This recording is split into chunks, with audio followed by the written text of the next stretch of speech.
bħala disin fuq il-mejda ħanħalluhu daqsxejn plain għaliex persa tkun taħt gazebo nistgħu ndendlu. Fil-fatt ħandendlu żewġ kuruni.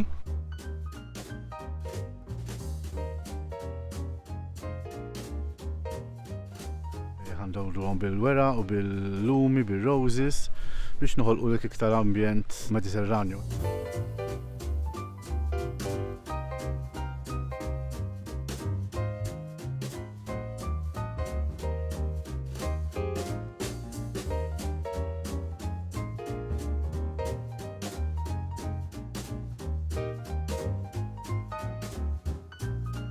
Carbio, nitfa' waħdem.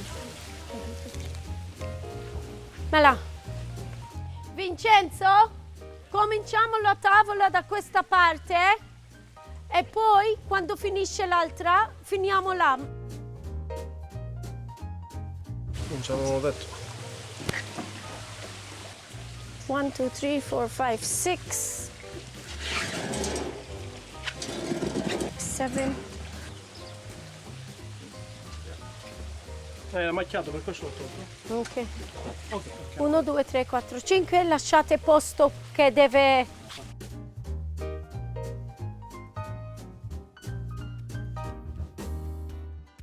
Today's fashion segment is about day smart dressing, in particular men's daywear. Sam, our menswear expert, has lived most of his life overseas, and we're lucky to have him attend some of our episodes with his vast international expertise and crazy travel itinerary.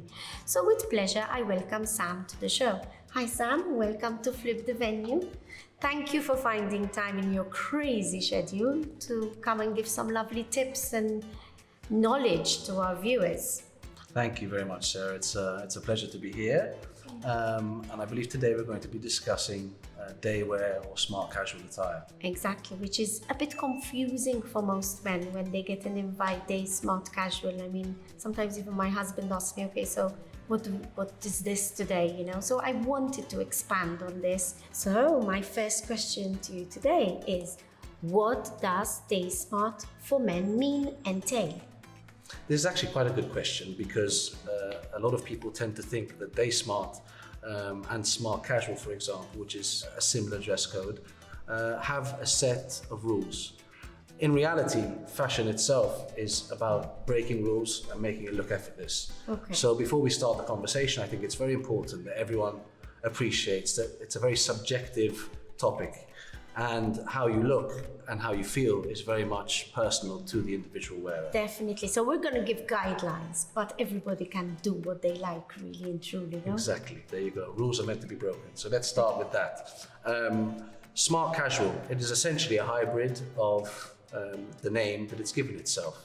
Smart, which is usually associated with the office, and casual, which is usually associated with the weekend.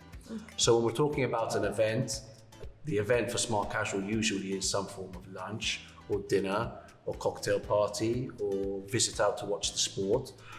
There are a number of different settings, and that's how I start. When I see smart casual on an invite, I look at the event per se. I look at what time of the year it is, because that generally is going to give you a sense of the climate and whether it's going to be good weather or bad weather. And yes, it makes a difference.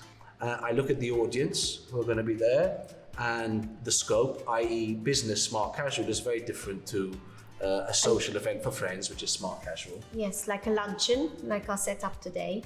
So the luncheon setup for me is quite particular, because when you say Amalfi theme to me, it almost screams something out of The Talented Mr. Ripley, Dickie Greenleaf, It's true. Played by Jude Law.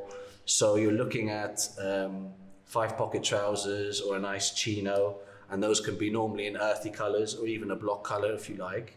Then generally you're looking at a button-down shirt, and that can be an Oxford or a twill. And again, you're very much looking at the base color that you use with the chino to select the shirt color. And then over and above, particularly if you want to make a bit of a fashion statement, you have the opportunity to layer your look and not just be a run-of-the-mill chino and shirt guy with a smart pair of shoes. Okay. At the moment, things that are in vogue are bomber jackets in natural fabric yarns, safari jackets, of which you'll see in the fashion show that we've done, Gilets, for example. Gilets are a really nice way to layer your look. And add something to it, but not too hot as well. Exactly. I mean, listen, fit, function, and comfort are just as important sometimes as the style that you're trying to get across. And again, it's very much dependent on the person. I mean, I always say, you know, I tip my hat off to all the ladies out there who are able to wear high heels for such long events, because that is the archetypal sacrifice before anything else. It's true, but we love it. It just makes us You feel do, and you do it smart, well. you know? It's like the accessories you wear as well. Okay, so my second question is, are shorts okay, or are they considered a fashion faux pas? You see, without being a hypocrite or being a risk of being a hypocrite vis-a-vis my first statement, I would say that if you feel like you want to wear shorts and you're happy to pull them off, don't be afraid of anything. But if we are being totally honest, I would always advise, as a first point of preference, against thinking twice for a man of wearing shorts to a smart casual event. All right, even if it's during the day and if it's lunchtime. Again, it's subjective to the wearer, We know that. but so- I would be inclined to steer clear.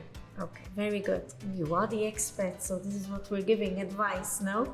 In Malta, we are known for sunny and very warm weather. How can men enjoy an outdoor event, look good, not die of heat, and all the while wearing nice day smart clothing?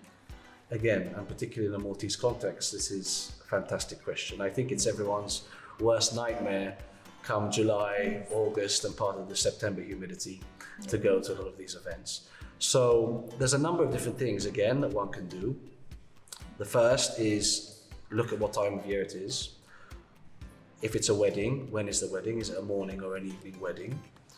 The first thing you should be looking at is utilizing natural fibers. So when we say natural fibers, it's either wool, a wool cotton mix, linens, or anything obviously which is pure composition. It's very important that we understand that anything which is synthetic, so generally polyester or polyamide mixes, has no breathability. So a lot of, for example, the entry price point suits that you see on the high street are made in mixed compositions. So whilst they seem cheaper when you buy them off the peg, in reality what you're buying is no breathability, It's hotter. very synthetic, very hot, and generally for the wearer more uncomfortable. So that's the first rule. Always go ideally for natural fibers. Obviously the most breathable and the most open weave is linen. Linen. And for day casual, that's okay. It's more than okay. I think it's perfect. actually a real statement, and if done properly, you can utilize any garment form with linen. So what's to stop you from having a shirt jacket in linen or to have a normal jacket in linen? In reality, and the same thing with your shirt. So the first point is natural fiber, ideally linen. The next is fit. Obviously, fashion moves, and over the last few years, there's been a trend which has gone slimmer. Now, as evidenced by women's fashion first, things are getting baggier.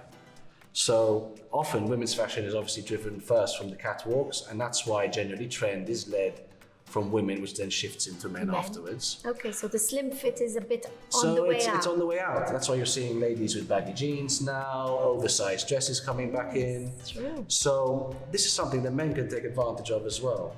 If you're talking about breathability in fabric yarn, you can also talk about breathability in fit.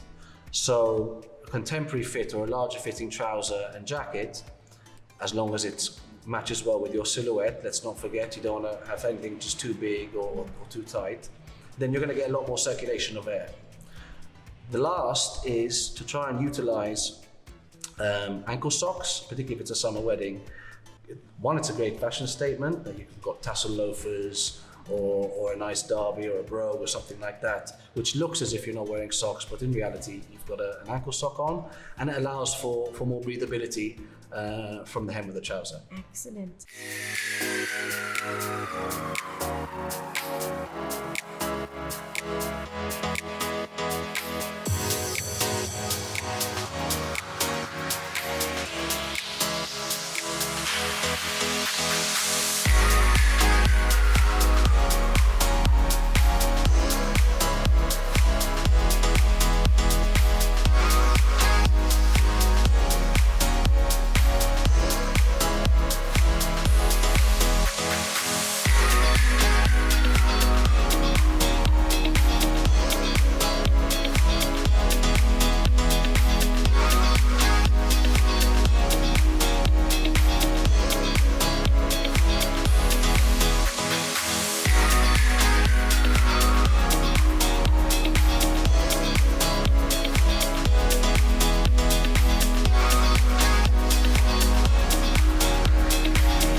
Okay.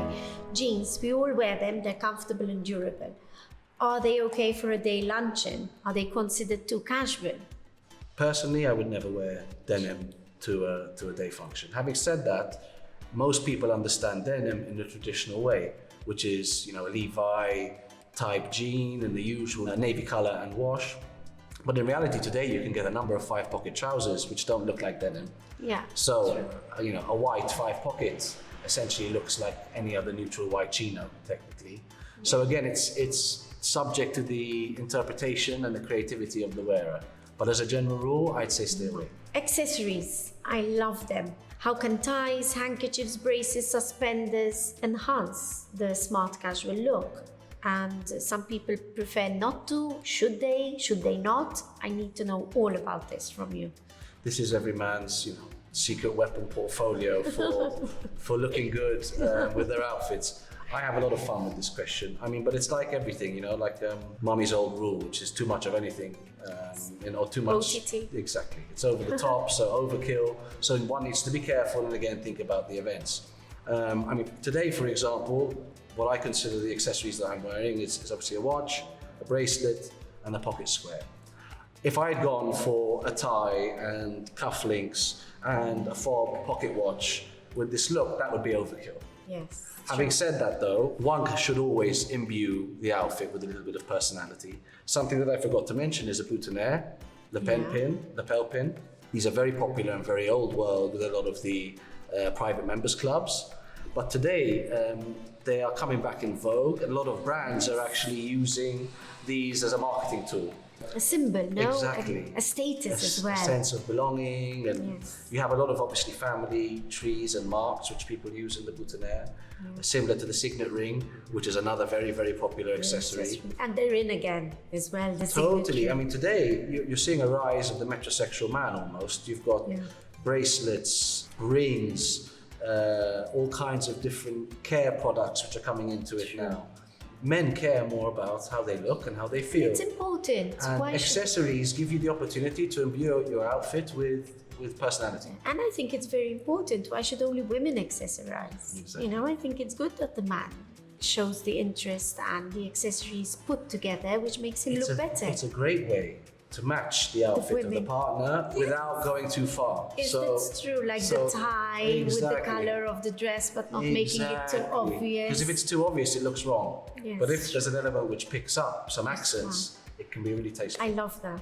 I like to do that a lot. My last question for you today, Sam, is shoes. I'm a shoeaholic, but I want to know all about what is the right shoe to wear for a day's smart, casual style for men. Listen, shoes sometimes are underappreciated in an outfit. As many people will already know, it's one of the first things that someone looks at in one's outfits. So I like to say that as a general rule, particularly for men, most of us seem to be destroyers of shoes. Ensure that you've got a shoe which is new or new looking. That's essential, really. So even if the shoe isn't new, ensure that you're doing a lot of shoe care. The next is also being seasonally appropriate. So, for example, one for a luncheon event in winter would probably be looking more at a Chelsea boot, for example, or a brogue, or a two-tone brogue, or a monk strap, single monk strap or double monk strap are very much in fashion. Yes. If you're going to a summer wedding or a summer luncheon or any kind of summer event, let's move away from leather if one can. Let's go more into something textured like suede, or espadrilles at the moment are also being worn. Yes, for day casual events. And they're quite fashionable as well. So you can buy espadrille crossovers, which aren't the beach type espadrille, but they're a more formal espadrille. Yes. And it's a very different look. Also the sneaker.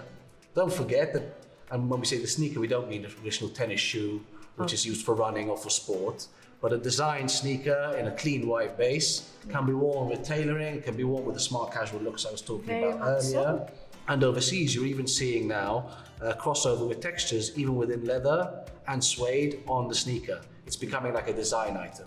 Yes. So what I would say is, don't overthink it. Generally, you need to feel what you're wearing.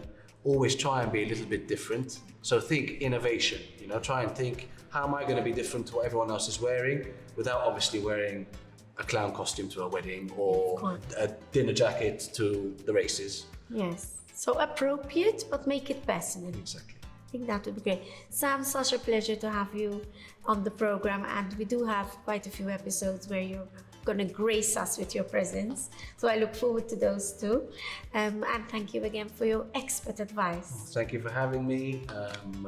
Hopefully everyone finds it useful, Yes. and I look forward to participating in the next programs. Thank you.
Kif qed taraw, Bjorn qed jaħdem naħa. Daw bdew jarmaw il-mejda naħorra. Issa, is-soltu pereżempju kanna nqas ħin illum nafu li għandna 3 sigħat.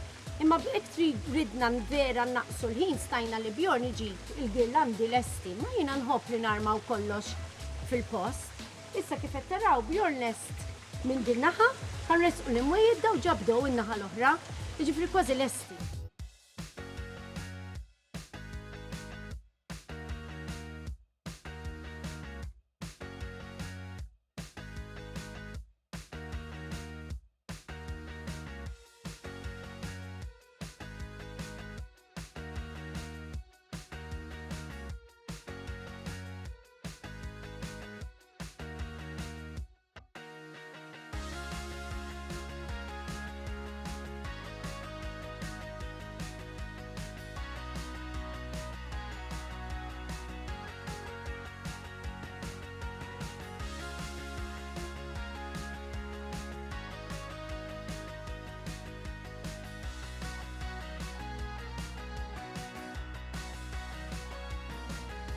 Għamilt wieħed iħares lem, u wieħed iħares la. Wieħed iħares lem, issa nagħmlu wieħed iħares law, li ħadd ma jieħu għalih.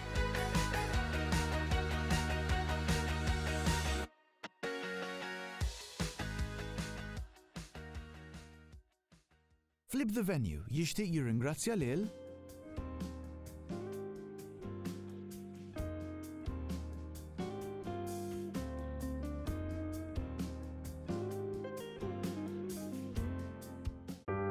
Dan il-programm huwa adattat għal kull età. Flip the Venue huwa miġjub lilkom minn Alberta u This Group. Flip the Venue jixtieq jirringrazzja lil Alfie's Hair Salon għax-xagħar u l-makeup ta' Sera, Elizabetta Franki, This Group għal-ħwejjeġ ta' Sera u Vortex għal-ħwejjeġ ta' Bjorn u Damien.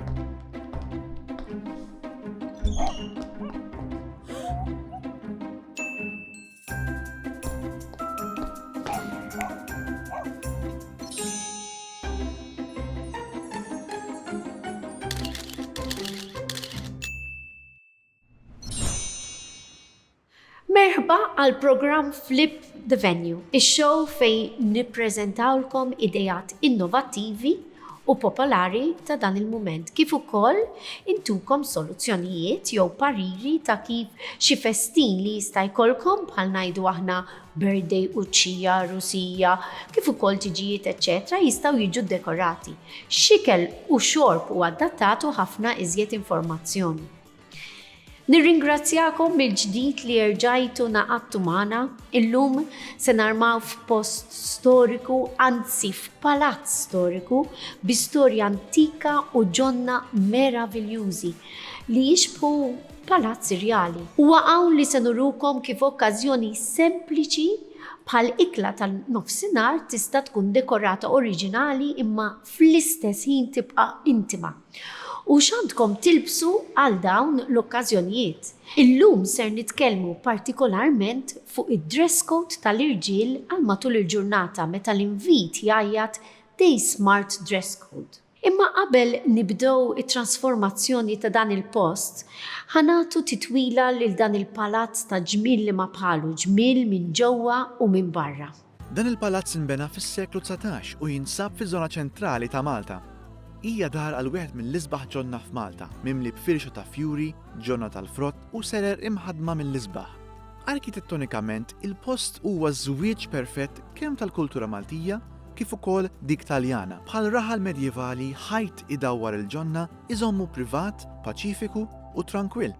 Il-ġonna huma miżmuma tajjeb u jinżammu ta' dejjem aħdar 365 jum tas-sena. Il-palazzo huwa mfittex għal tiġijiet u avvenimenti u huwa ovvju għaliex. Wara li ospita firxa ta' avvenimenti meravoljużi li jvarjaw mill-aktar tiġijiet stylish għal ikliet ta' gala glitteranti ġewwa l-ballroom grandjuża tagħha. Hawn għandek issib l-ispirazzjoni kollha li għandek bżonn.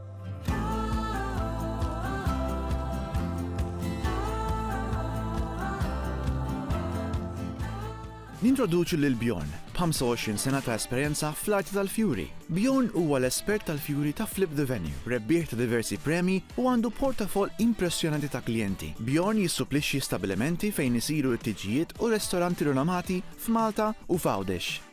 Nintroduċu lil Damien li għandu esperjenza mondjali, l-espert ta' Flip the Venue fil-qasam ta' dekorazzjoni u l-manager ta' proġetti. Għal Damien u t-tim tiegħu l-ebda proġett mu kbir wisq. Fil-fatt, aktar ma jkun kbir l-avveniment, aktar aħjar. Damien jaħdem fuq proġetti kbar mhux f'Malta biss, imma anke internazzjonalment. Kważi tista' tgħid li m'hemm l-ebda proġett li Damien mhux kapaċi għalih.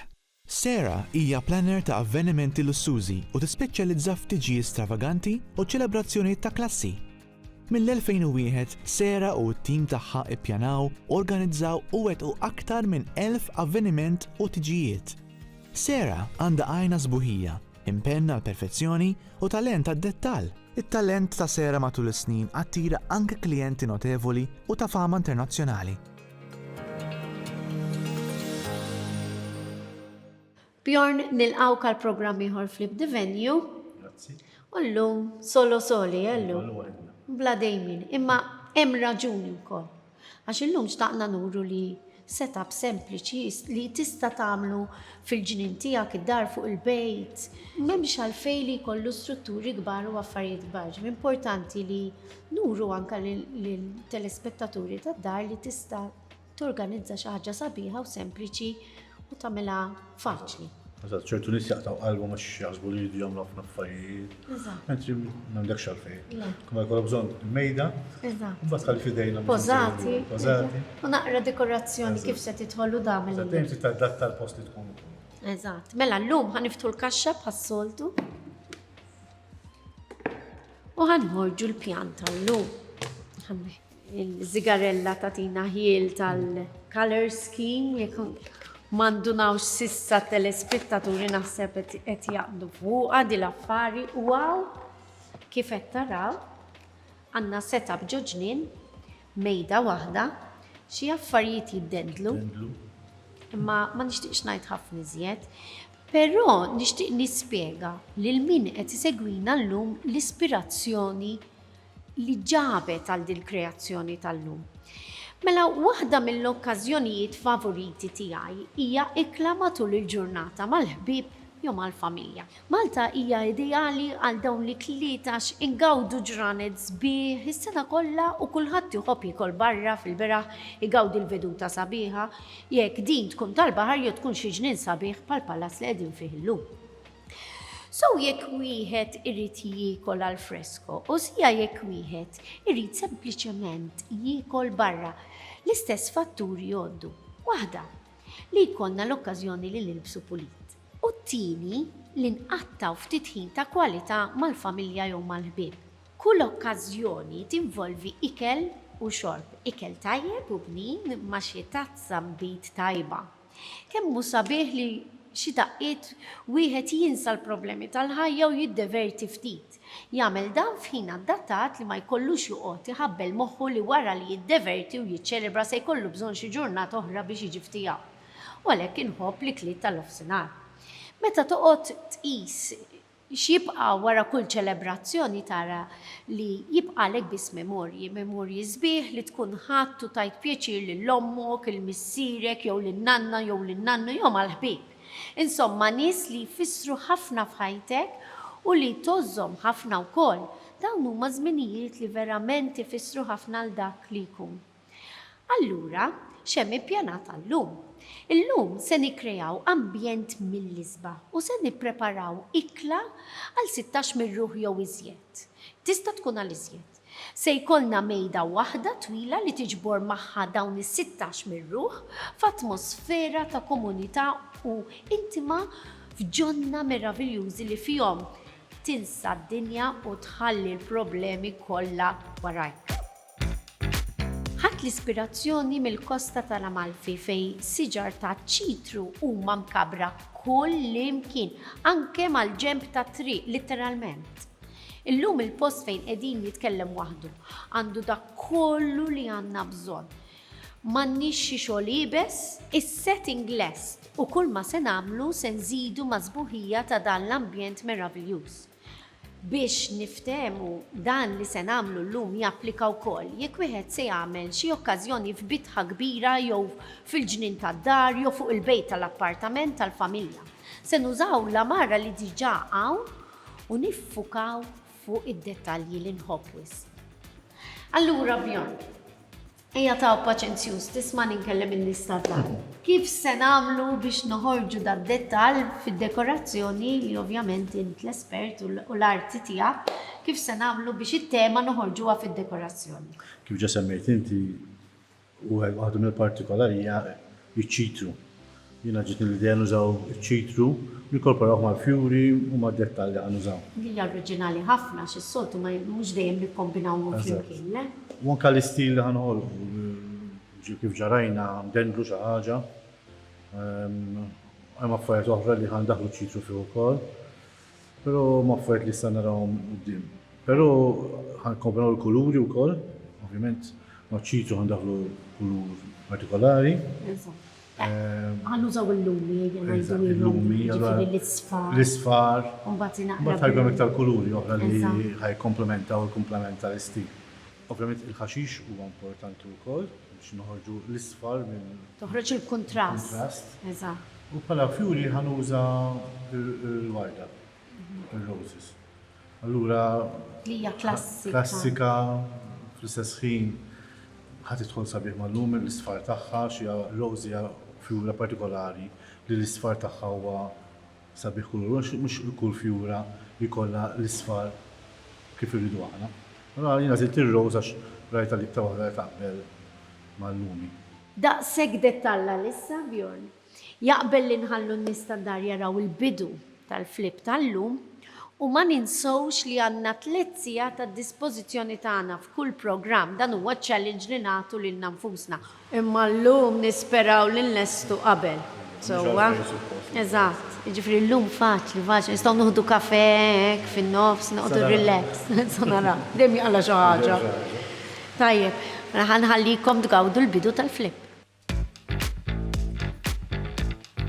U bdejna flip ieħor illum f'dal-ġnien bellezza, kif għadna fl-introduzzjoni illum hija setup pjuttost mhix komplikata, ma rridna nuru li ġnien sabiħ bħal dan tista' tagħmel ikla luncheon bl-Ingliż ngħidula li tista' tkun oriġinali, intima, imma fl-istess ħin tagħmilha dawk il-dettalji żgħar u d-dekorazzjoni li tagħtiha il-ħajja u tagħtiha immaġni differenti mis-soltu.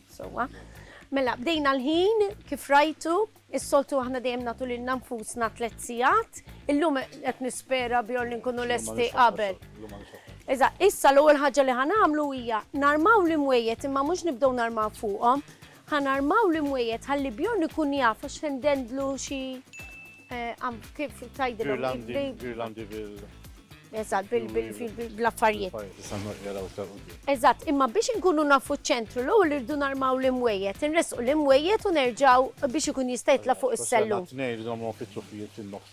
Eżatt, all right, daqshekk għalissa ħalli nibdew ix-xogħol.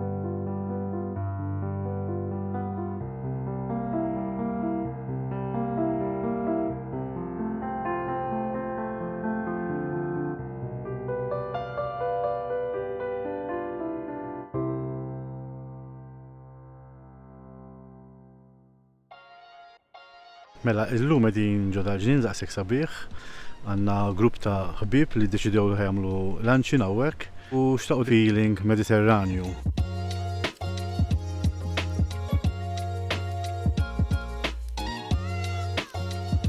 Bħalissa qed niksu dawn li ħandendlu bil-girlandi bil-ħaxix, x'imbagħad fuq il-ħaxix ħanibdew niksuhom ukoll bil-lumi. Dan huwa xogħol li se nagħmlu hawnhekk ma xalfejn nagħmlu waqt ikunu mdendlin. Mbagħad nista' ndendilhom meta jkunu lesti minn kollox.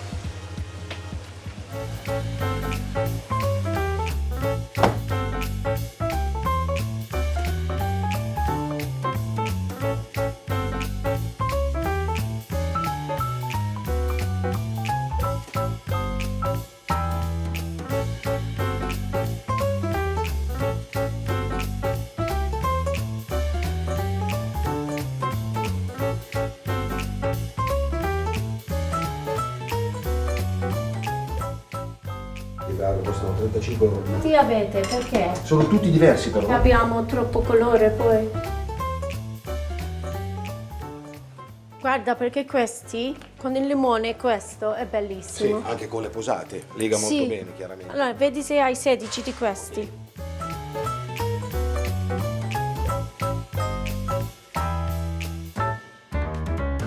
Flip the Venue jixtieq jirringrazzja lil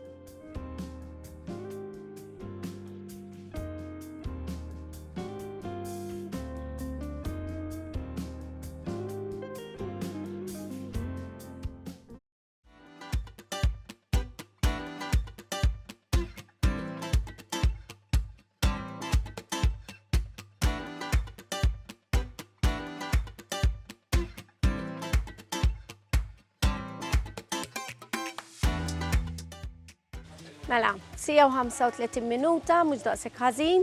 Preferit kieku għaġġilna iżjed imma il-fjuri d-dettalji u l-lumi jdumu naqra.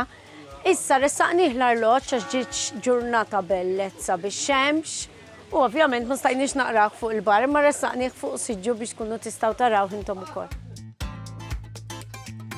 Mela, dawn ma' topiaries, jiklu ħafna mal-istil li għandna llum, jużawhom ħafna, u anke mal-ambjent hawnhekk ġorġnin jmorru ħafna. Ġament ġieli ssibhom siġar jkunu maqtuwajna fix-xejn. Aħna llum qed nagħmluhom bil-fjuri. U jien qed nieħu gost nagħmel il-fjuri biex ngħin il-Bjorn. Ħanaġlu.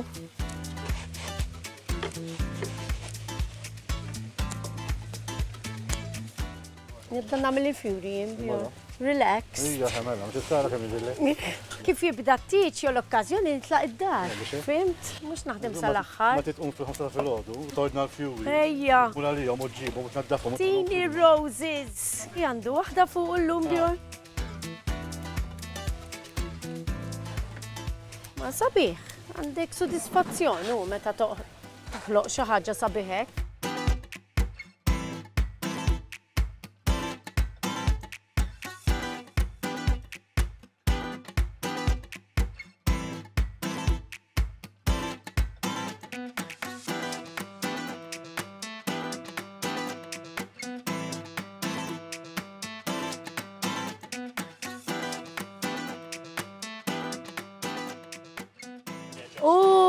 Nistenna ħan namluha fiċ-ċentru, Iva naqriżiet perfetta naħseb Bjorn, żomm. Għax qabel rajt li ma narax l-oħra. Mhux. U lesti sija 54 minuta. Ġifieri inqas minn satej illum u domna għax pereżempju l-girlandi ma ġabhomx lesti, imma ridna aħna li narmawhom hawn, ma daw jistgħu jsiru il-warehouse. U jġibu għax bil-lumi u hekk. Daw affarijiet li tista' u ma konna nagħmlu sija biss.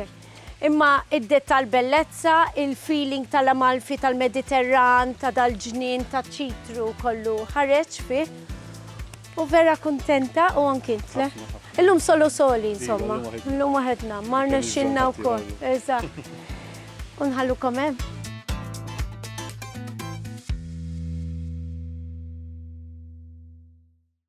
Is-setup tal-lum urina kif kulħadd jista' jbiddel kunċett sempliċi u jagħtih il-ħajja bi ftit ħin, kreattività u immaġinazzjoni.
Bjorn, il-challenge ta' 3 sigħat. Illum il-ħaqni?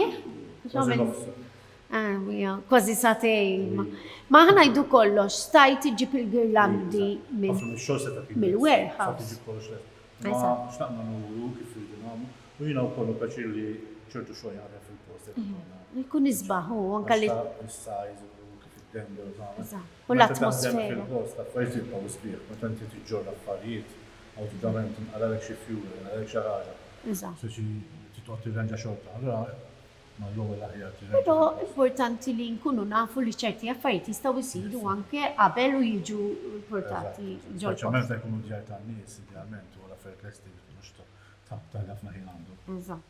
Mela, il-ħin għamilni, m'għandniex problemi da. Kien hemm xi tibdil li kieku forsi konna nagħmlu?